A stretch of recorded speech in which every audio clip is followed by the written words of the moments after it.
insan nə qədər pulu olmalıdır ki, özünü xoşbəxt hiss eləsin deyək və ona fikirlərinizi eşidək, sağ olun. Əsas odur ki, yadınızdan çıxmasın ki, pul mübadilə vasitəsidir. Sizin bankınızda 1 milyard dollar pulunuz varsa, bu sizi varlı etmir. Siz yalnız o pulu xərcləyəndə, mən dediyim o 5 istiqamətdə xərcləyəndə o zaman varlı olursunuz. Nə sözünüzü alanda, bir təcrübə qazananda, kiməsə yardım edəndə, gələcək üçün pul yığanda o vaxtda xoşbəxt olursunuz. Mən düşünürəm, bütün insanlar xoşbəxt olmaları üçün mənə yetərli nə deməkdir? Bu sualına cavab tapsınlar. Mən nə vaxt dayanacam? Yəni mən istəməzdim kiminsə oyunu dayansın. Çünki oyun olmasa həyatda üçün kişi üçün çox vacibdir.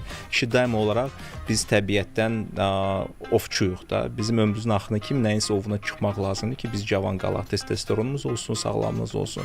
Sən ki o ovu dayandırırsan, oyunu dayandırırsan, kişi üçün ən pis şey odur. Ovu dayandırırsan, o vaxt ölməyə başlayırsan. Siz özünüz də baxın, bizim kişilər kim ki təqaüdə çıxandan sonra heç nə eləmirlər, tez ölürlər. Hansılar ki ömrünün axırına kimi işlə məşğuldurlar, idman falan, nəsə bir oyunu varsa həyatda, onlar daha qabağa gedirlər.